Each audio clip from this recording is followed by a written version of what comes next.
The following podcast is an exclusive presentation of Project Entertainment Network. Thank you for coming to the Project Entertainment Network store. Please place your order. A good choice. A t-shirt for the horror show with Brian Keene. Amanda Method coffee mug. There's more. A Necrocast on hoodie. That's sharp. But why on earth would you want Bizong leggings? Wait, are you Mr. Frank? The Project Entertainment Network store, stacked with goodies from all your favorite podcasts. T-shirts, hoodies, mugs and more. www.projectentertainmentnetwork.com. There shall come a podcast like no other. Defenders Dialogue with Brian Keene and Christopher Golden. Marvel Comics' original superhero non-team convenes once again. The Incredible Hulk, the Savage Submariner, the Master of the Mystic Arts, Doctor Strange, and a dynamic supporting cast of Marvel superheroes battle against evil as the Defenders. Without further ado, true believers, here's your hosts, Brian Keene and Christopher Golden. Excelsior! And welcome back once again, to Defenders Dialogue. I'm Brian. And I'm Christopher Golden. And Brian, Excelsior to you, my friend. I want to begin, actually, by saying, even though this is not the Defenders, and it is much more current than anything we're going to cover in this, anyone who is a comics fan who is not reading Marvel's current run of Immortal Hulk is doing themselves a disservice. It's a great, nasty, clever, intelligent horror comic series. I have heard that. Yeah. I have not been reading. I read the first couple issues. Yep. And then I thought, you know what? I hate to be this guy, but I said I'm going to wait for the trade paperbacks because I think this will read better in chunks. Yeah, I do too, and I just read the second trade. Yeah, the early stuff that I read, it was reminiscent of what Alan Moore did on Swamp Thing when he sort of reinvented the character and really made that a true horror comic. Yeah, it's really interesting because Al Ewing is... I've read previous comics by Al Ewing, and he's definitely seemed to be a sort of talented, competent, entertaining comics writer. But this is so much better than the other stuff that I've read by him. It's really good. Yeah. So that's my flash forward of the day. There we go. I didn't know we were going to recommend current comics. I would give a shout out to Warren Ellis's Injection from Image. Basically, the idea is, what if Jeff Bezos and Mark Zuckerberg and Elon Musk, etc., created something to try to save the world, and it went terribly awry, and now they have to stop it. Sort of like a tech bro league of extraordinary gentlemen. There you go. I'm really digging that. So that sounds interesting. But it doesn't have a Defender in it. So it does not have a Defender in it. But you know what does? Defenders issue 132, written by Peter B. Gillis, drawn by Don Perlin, and inked by Kim DeMolder. Absolutely. And interestingly enough, Brian, this is it reminds me, since you brought up the Alan Moore Swamp Thing, despite the presence of these Defenders, the story in this issue reminds me of something that would have happened in that Alan Moore Swamp Thing run. Absolutely. Not only that, for those reading along at home, I mean, it definitely has that Beset Moore Toddleben vibe to it. But it also, this issue and the next issue, a very clear callback to Will Eisner's style of page layout and storytelling. We open with that splash page, which it's just the title, The New Defenders, and it's blank space except for this haggard figure crawling across the logo. Will Eisner used to do that in the Spirit all the time. The Spirit, yes, I agree. It is problematic to read it now, but if you read it and look at the way he designed pages and stuff. So much of comics came from that, and it's nice to see that here in the pages, especially in this era too. Yeah, exactly. Yeah, so this guy is crawling across the desert. His name is Ephraim Souls. He'd been a prospector, a sneak thief, and a scavenger for many years. So he is an interesting character, but unfortunately, Brian, he crossed a blown-down government fence, and he's dying. And interestingly, because I mentioned Immortal Hulk today, he's crawling across a desert wasteland in New Mexico in an area where a gamma bomb test had taken place. That's right. And it is still hideously gamma radioactive. Yeah, if you're a Marvel Comics fan, you know that never works out well for anyone. It didn't work out well for Bruce Banner. It didn't work out well for Rick Jones. And it hasn't worked out well for this prospector either. Yeah. He very clearly has severe radiation poisoning, and by the end of page 1, he's dropped over dead. But what happens on page 2, Chris? Well, he gets back up, Brian, but you've left out the vital piece of information here, which is he's starving as he's dying of radiation poisoning, and some lichen has grown on a rock, or what appears to be a rock, and he rips it off and he eats it. He eats this plant, not caring if it's poisonous, and then he keels over dead before Brian, I'm going to say before the rising. Before he's reanimated as a fungus zombie and staggers northward towards what else is in northern New Mexico? Why, the mountaintop mansion of the Angel, Warren Worthington, which is now the headquarters for the New Defenders. Yeah, and again, every time I read these issues when I originally read them in the 80s and now, I just want to murder Warren Worthington because not only does he own this incredible, not only is he incredibly handsome, much like yourself, Brian. Not only can he fly up there with his own wings, which is the power I always wanted, but this home is the most extraordinary thing. I mean, this is just this is why people say fuck the 1%, right? Right. But anyway, it's an amazing headquarters for the New Defenders. You know what, Chris? I'm going to stop you right there. And you weren't aware. I wasn't aware I was going to do this until just now.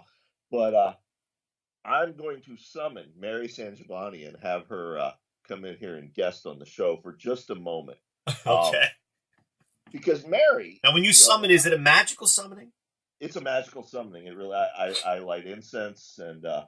No, Mary has a fascinating psychological study that she does where she asks people if they could have one superpower, what would it be?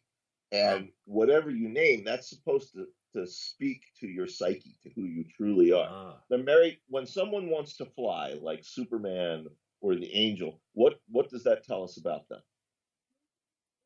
Usually it means that the person feels very responsible for a number of things that may or may not really be in his or her control, that the person is tied to these responsibilities and feels almost overwhelmed by them. Is that you, Chris? Do you feel tied to responsibility? Oh, Brian, I think anybody who knows me would identify me as that. Yes. I tell you, my girl has this theory, and I've never seen her be wrong with this. And what is your superpower that you desire, Brian? She asked me, and I said, I don't want a superpower. And she said, you have to have a superpower. All the superheroes have a superpower. And I said, Batman doesn't have a superpower. And I don't want to have a superpower. And Mary's theory on that is what? We can't hear her. She says that means I'm a control freak in my Yes, we know. No, that means that you're the guy who refuses to answer the question that is posed to you, which is if you had a superpower, if you could have any superpower, what would it be? I wouldn't want a superpower. I genuinely would not want one. But that is just you resisting being analyzed. So you refuse. You're dodging the question in order to avoid being analyzed, which is indeed your superpower. All right, now moving on. Now, you didn't know, folks, that we were going to have fascinating psychoanalysis on this episode of Defenders Dialogue, but here it is nevertheless. All right, the new Defenders are in their headquarters. Cloud has somehow gotten a sunburn, and let's see here. Bobby says she's been wearing her bikini too much and driving the mountain goats crazy. So I don't know what that is. Let's see here. And then there's definitely some sexual innuendo and flirtation going on between the two of them. Remember, folks, that at this time, although Cloud is a teenager, Bobby Drake, I believe, is supposed to also be a teenager at this point, although older than she is, maybe 19 or something like that. Right. Let's see here. Bobby tries to cool her off. There's a lot more flirtation. Let's see here. And then Moondragon, however, says, Bobby Drake, if you continue to demonstrate your subconscious hostility towards women, I'm afraid you'll never emerge from adolescence. So, there you go. He says, yeah, I love you too, Moondragon. And she says, you don't even understand me, Mr. Drake. How could you love me?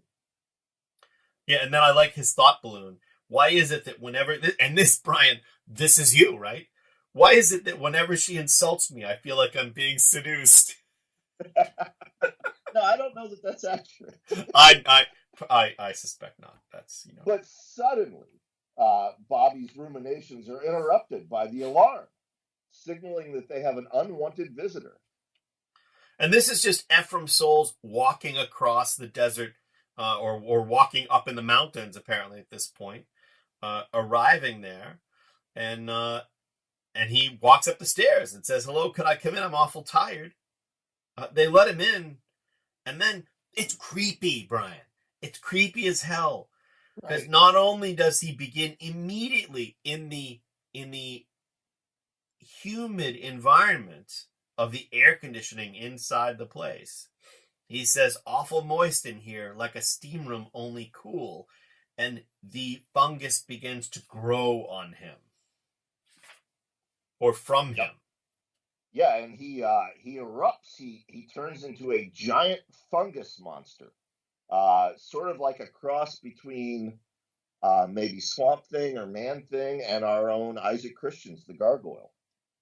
And what's disgusting too is that there are these, holes on his flesh that are like leaking some kind of disgusting pus or sap or something. And it's pretty nasty. It is. This is I love this issue. Yeah, this is Gillis opens with a straight up horror tale, a good old fashioned monster mash.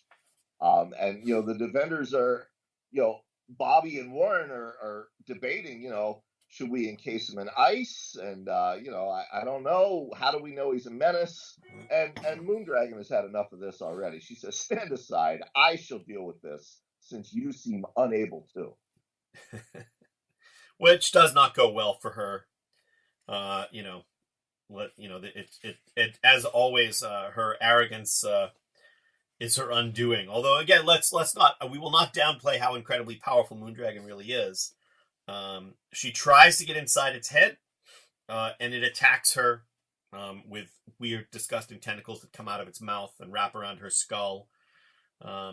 Valkyrie attacks, Cloud attacks, Angel attacks, Iceman attacks. Nothing is working, Brian, until Gargoyle and Cloud team up. Yeah, they team up. Isaac deduces that the problem is there isn't enough. It isn't that there's not enough energy. It's that they're not focused enough. So he suggests that they combine their energy. And it's a really great sequence of Gargoyle. He's always kind of been in the background when it comes to the Defenders. And we see him here taking the lead, shouting out orders kind of like Captain America and people doing what he says.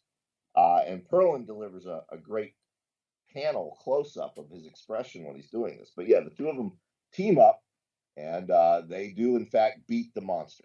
Yeah, and it's great because not only does this establish him as able to be the leader, which is not something we would have seen coming during Demetrius's, I still cannot pronounce his correct pronunciation of his name. DeMatteis's run. But it's also sort of setting up the relationship between Gargoyle and Cloud that will happen as we go on, which is this very sort of paternal relationship. Right. Right. So the two of them together manage to blast the creature and potentially kill or knock it out. They're trying to figure out, is he a mutant? What the hell is he? Angel's worried about Dolly being upset about the mess. Dolly starts to come in, and Gargoyle quickly removes it from the scene and basically says, "Don't worry, it's fine. We're going to clean all this up." I am very glad to see that Gillis kept Dolly. She was one of my favorite additions during DeMatteis's run, and I'm glad that she's still here. Yeah. Yep. Yeah, and then Valkyrie wants to figure out what the hell it was. They thought they were fighting a man, but it wasn't a man. But she could tell that the body's soul has long since departed, so she feels free to raise her sword Dragonfang and cleave the monster in two. And what results from that, Brian? Flowers. A shower of flowers spring forth from the monster's corpse. And, Cloud says they're beautiful.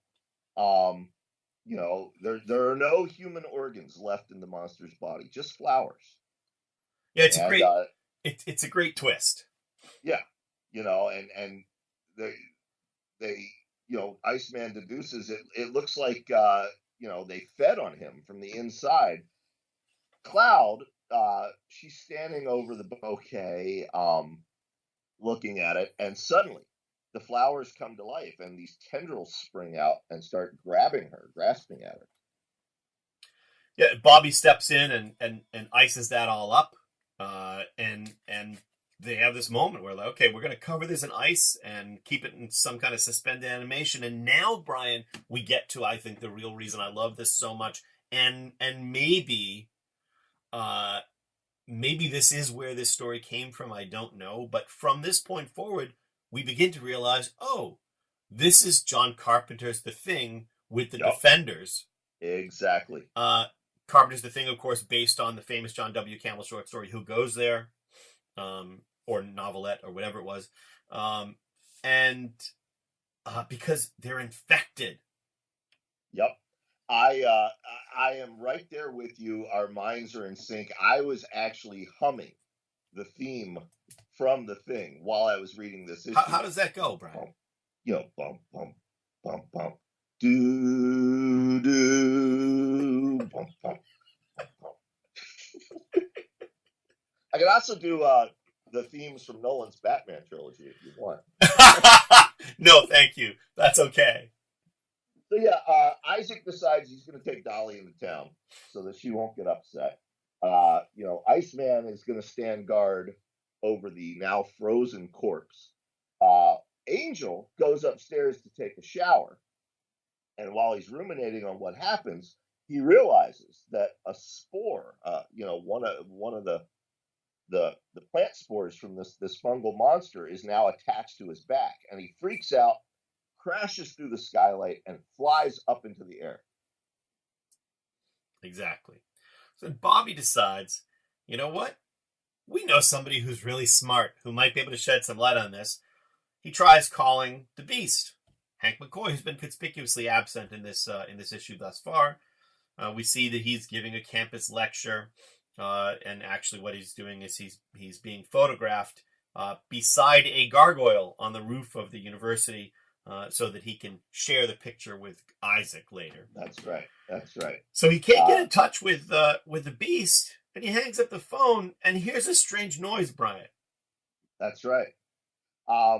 And we get this great page where it's what's that noise, and he turns, and the creature has changed form. Now it looks like it's something straight out of the final act of Carpenter's The Thing, and it's busted out of the ice. And it releases spores, some kind of fungal spore that just start attacking. Yeah, and the problem is, of course, that the spores are now spreading. Right. So Iceman is and Valkyrie are fighting it as Angel just tries to fly high enough, and he manages, with I believe the lack of oxygen, the air is so thin that he flies high enough that he begins to pass out, but the thing does release from his back. That's right. And both him and the thing plummet back to the earth. And then the fight continues, but we have a fantastic moment of heroism and intelligence from the normally immature Bobby Drake. Right. Where he tells all the other defenders to get out. He shoves his arm through the glass somehow. Oh, Isaac opens a hole with his bioelectric bolts or whatever. Biomystical blast in the glass, and Bobby shoves his arm out and ices up only his arm that's outside, right, and begins to draw all of the all of the moisture, because that's part of his power. In order to create ice, he absorbs moisture. So he absorbs all the moisture in the room and puts it outside as snow or ice. And the problem is that as he's doing that, and depriving the creature of moisture, which is killing it, which is drying it out, he's also doing the same thing to himself. Exactly. Yeah, basically he's dehydrating it. Not only it, but everything in the room. And it works. The thing is desiccated and inactive, but Bobby himself is dehydrated as well, and he passes out. Yeah, and the defenders come in and they revive him, and they're grateful for his heroism. However, in the grand tradition of stories like this and in horror movies, we see that through the Rocky Mountain air, it says, a gentle cloud of tiny flakes drift away from defenders' mansion. Some might call them spores, some might call them seeds of promise spread over the land, while some might call them the unknown. Dun, dun, bum, bum. Which all we need is Kurt Russell and we'll be good. But yeah, I love that issue. That's a great one. Yeah, no, it's fantastic. It's fantastic. Before we jump into 133, I want to just point out the Kevin Nolan cover, which I love. It creates a great ominousness and darkness. It's Angel and Valkyrie and Gargoyle with a bunch of shadowy silhouettes on the docks, all about to attack them. I just love this cover. Yeah, no, the cover is probably my favorite thing about this issue.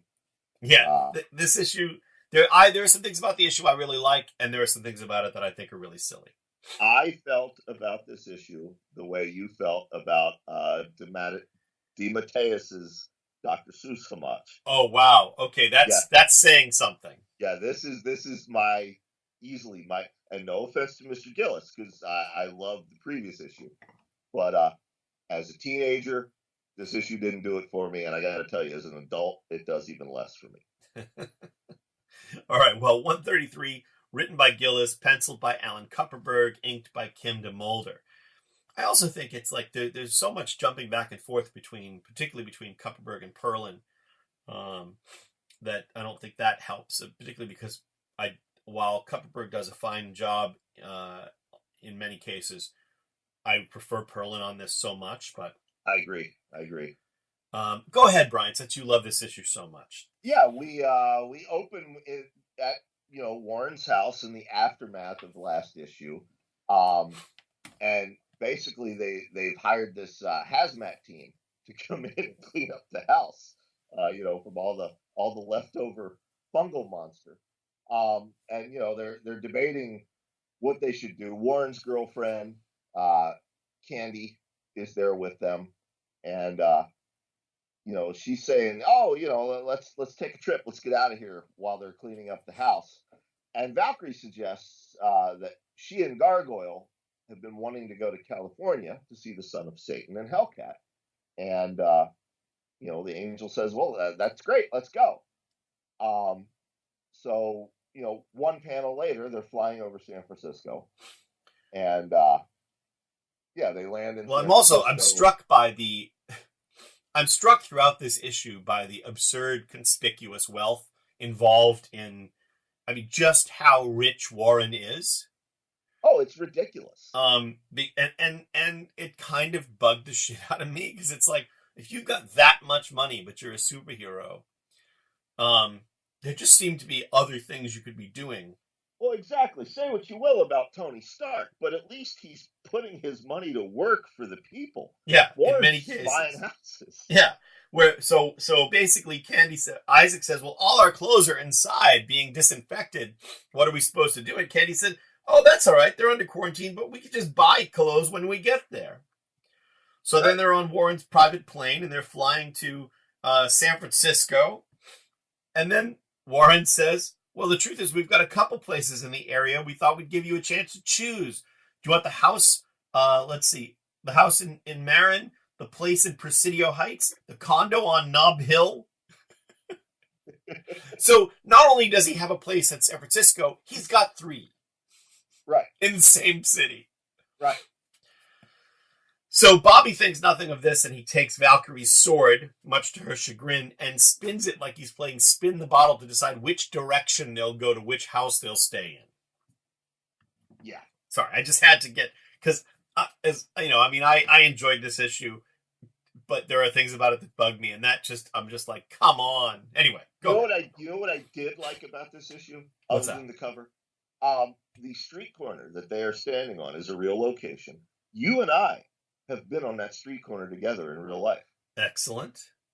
We were at World Horror. I don't know if you'll remember this. We were at World Horror San Francisco, and we led a pilgrimage of about 15 of our peers to a comic book store, and we walked through this neighborhood that the Defenders are standing in. Yep. So we did. Yeah. What's the name of that comic shop? God, I can't remember. I'd give him a plug, but I it was a long time ago. Yeah, it wasn't Brian Hibbs's store, because that's the other really big chain in San Francisco. Well, this one was within walking distance, so that was the key. Yeah, it was like 12 blocks. So all right, and then we introduce what I assume is the reason that you don't like this issue. We introduce these characters who are quote unquote Oriental expediters. Yes. They're called Cutlass and Typhoon. Oliver Cutlass appears to be both an importer, exporter, and a detective of some kind. Right. His wife, we'll get to her real name in a moment, but she's colloquially called Typhoon. Right. So. I just want to remind our listening audience, it was 1984. There you go. when this came out. Yeah.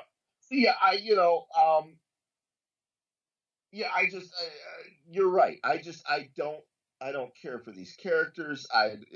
There's nothing here to pull me in. Well, this guy barges into their office to tell them something about a shipment arriving tomorrow night, and a dagger comes flying through the window and gets the guy right in the heart, and he falls down dead. The assassin is there, but Cutlass is already. I don't even like saying Cutlass. Cutlass is already in pursuit. Jumps into a taxi to follow the fleeing car. Right. We then transition to the Defenders, and they're in one of Warren's many, many homes. And the taxi that Cutlass jumped into on the previous page goes flying by that home, and the Defenders see Cutlass, for some reason now, is hanging on the roof of the taxi, urging the driver to go faster. He was inside the taxi, I think. I don't know. Yeah. Maybe I'm wrong. No, you're right. I'm looking at Kupperberg's art here in black and white. He appears to be about to climb into the cab on the page, but the door is open. But then when we see him, he's on top of the cab. But anyway, regardless, I don't know what happened or why that's taking place. Yeah, so the cab is pursuing the car. He attempts to leap from the roof of the cab to grab the back of the vehicle in front of it, which even many superheroes could not make this leap. And he misses, but the angel grabs him before he dies on the pavement. Right. Cutlass is an asshole, and that is amusing. He basically, for the rest of the issue, folks, he treats the defenders like they're his squad. That's right. As if they work for him. That's right. The car, meanwhile, that he was pursuing, crashes into a storefront and explodes. The drivers, Gargoyle observes that the drivers committed suicide. And Cutlass says nobody could have survived unless they tumbled out of the car right beforehand. They were professionals, unlike you jokers. Damn, why did I ever team up with you? Well, Cutlass clearly has seen one too many movie serials from the 1930s about rolling out of the car before it explodes. But in any case, he goes to a payphone to try to call Typhoon. He's also angry that he has no change and he wants Valkyrie. And he says, "Blondie, got change for the phone? Of course, you gals never have any pockets on your clothes." As if it's her fault. And she says, or as a matter of fact, in my armband. So we find out that Valkyrie keeps spare change in her armband, which is interesting. Somehow, I don't feel that that's ever been followed up on in Marvel continuity. Yeah, weirdly. Yeah, crazy. So there you go. Yeah, I don't know. Then we go to the Casa Dominica Hotel in the Mission District. And I don't know who this guy is. He's packing in a hurry, and then Typhoon enters his room and pulls a gun on him. Well, then we find out that her name is Quan Tai Fung, and so Quan being her family name and Tai Fung being her given name, she has somehow either encouraged or allowed people to call her Typhoon as a nickname. Right. In any case, she is cornered by a bunch of black-suited assassins with these interesting daggers. The defenders show up and take them out. Cutlass gets shot. You can see how engaged we are with this issue. Right. Yeah. I think I'm not engaged, Brian, because it's not about the defenders. It's not. The defenders are like guest stars in their own comic. Yeah. I when we have Gillis on, I want to ask him. Question number one was this like a pilot? Was he trying to get the letters page full of support for these two characters, and he was hoping to get a series out? I don't know. Right. Yeah, it does seem, anyway, we cut away. There's some talk about Treasure Island. It's very much set up like 1,000 of the mystery, 1940s mystery films that I've seen. In any case, we cut away to the Beast. He's talking about he's getting the adoration from the students at the university. And then he finds out that the elderly man passing by is Professor Fry, who Hank McCoy is a big fan of. Right, and Hank has a fanboy moment. He says, "Professor, I just had to tell you, your book on Blake was one of the most brilliant pieces of criticism I've ever read." And they get their book geek on. Yeah, so the elderly professor and Hank begin to nerd out together, and they walk away. And what I do love this moment, actually, because then the young of the students, one of them says, maybe there's more to Professor Fry than we thought, which I like. I like the fact that they thought the Beast was so cool, but the Beast thinks that this professor is so cool. And it's a nice message, actually. That'll be us in another 20 years, Chris. We'll be at World Fantasy Convention, and we'll just be two old guys stumbling around the lobby. And then whoever the hot, best-selling author of that time is, will geek out on us. That may be true, but I hate to break it to you, we're already the old guys. Yeah, we are. I was trying to avoid that. But we go back to the Defenders, and somehow the DEA, the Drug Enforcement Agency, is now involved. I don't understand this plot. I don't know what's happening. All right. So we get to the wharf. There's an enormously obese, gang boss. He's like the Asian version of Kingpin, I guess. Yeah, that seems to be the situation. Yeah. Cutlass, Typhoon, and the Defenders break in. There's a big fight, and then we have my favorite moment in the whole issue, the weirdest thing in the whole issue, which is that Cutlass has been shot, and the bullet is still in there, and Typhoon somehow sucks the bullet out of the wound because Cutlass believed, and he's proven correct, that there's a tracking device in the bullet. So Typhoon sucks the bullet out of the wound, and they discover that indeed there is a tracking device. And I do like this moment where Gargoyle says, "Where'd you learn that trick with the bullet?" And Typhoon says, "Oh, at girls' school. No more talk. Let's go." That's right. Okay. So the Defenders and Typhoon and Cutlass are now underneath the Bay Bridge at night, and they're spying on this ship approaching Treasure Island with all the lights out, and we see some frogmen. Not frogmen as in like mutant frog people, but just people in diving uniforms. If only. I know you wish that the fabulous frogman was in this issue. Yeah, they're disembarking from the boat, and then all of a sudden the DEA shows up again. Well, the DEA shows up again, and then in the grand tradition of Hercule Poirot and Inspector Clouseau, Cutlass sees one clue that he then reveals to everybody, that the DEA agent who's been on their tail the whole time is actually the mastermind behind the whole thing.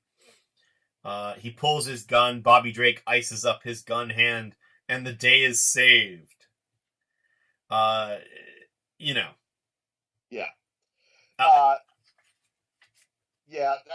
That's it. But before we end here, we should mention the last panel. Yes. It's the first introduction of a character who will become another very important character in the title. That's really all I want to say for now, because I don't want to spoil things for people. But we see this figure in the shadows, and somebody is telling him, "The Defenders humiliated me. They must die." And this shadowed, mysterious figure says, "Defenders, huh? I've never killed superheroes before. It should be fun." And we're promised next issue, manslaughter. There you go. There we go. So, and we will have that for you next week, folks. I like next week's issues way better than I like the second one we covered. I agree. And again, partly because I have to say, another great Kevin Nolan cover. Don Perlin returns on art, and it's immediately noticeable. And we don't have Cutlass and Typhoon. We have a Defenders story instead. Exactly. And I will say, I was not a big fan of Manslaughter, but I'm willing to give him another chance. Yeah. So here we go. He was sort of a precursor to Deadpool, I guess you could say, really. Yeah, there were a lot of characters that were in that way. Fool Killer, Lunatic, even in the pages of Defenders. Right. But yeah, so Manslaughter is another attempt with that, and yeah, it'll be interesting to see in our next episode, Brian. In our next episode. In the meantime, if you enjoyed this show, you might also enjoy Three Guys with Beards. That airs every week with Chris, James Moore, Jonathan Mayberry, and a host of rotating bearded co-hosts. You might also enjoy The Horror Show with Brian Keene. That also airs every week with myself, Mary Sangiovanni, Matt Willis, and Dave Thomas, and a rotating group of co-hosts. Both of those and Defenders Dialogue are made available by the Project Entertainment Network. If you enjoy this show, we encourage you to go to projectentertainmentnetwork.com, maybe buy a Defenders Dialogue t-shirt or pillow or mouse pad, or maybe consider supporting them on Patreon. Just $1 a month helps keep this show on the air and all the other shows on the network. Chris, until next week, my friend. Enough said, Brian. Enough said. Enough said. Excelsior. True believers. Bye. You're listening to American Top 40. More tragedy in the news today. Kim Kardashian has a new baby. What the hell? There's nothing good to listen to. Hey, wait, what's this? Anything moist. You gotta roll that out. See, it makes me do weird things. I don't like it. God damn it. I'd be going down on myself. Shit. Hey guys, it's Bill, Mick, Maya. and Junior. from the Unsupervised Podcast. Check us out every Thursday on the Project Entertainment Network. Take a break from the stress of the world and come have a laugh with or at us. Bill. My Favorite Story, a podcast author anthology featuring short fiction from the hosts of the Project Entertainment Network shows. Three guys with beards: Jim Moore, Jonathan Maybar, and Chris Golden. Tom Clark from Necrocast Igborn. Brian Keene of The Horror Show. Chuck Buda. And Armand Rosamilio of The Mando Method. Mary San Giovanni of Cosmic Shenanigans. Jay Wilburn from Matters of Faith. John Urbansick of Ink Stains. Biz Ung's Mr. Frank. Available on Kindle and in paperback and through the Project Entertainment Network store. www.projectentertainmentnetwork.com. This has been an exclusive presentation of the Project Entertainment Network.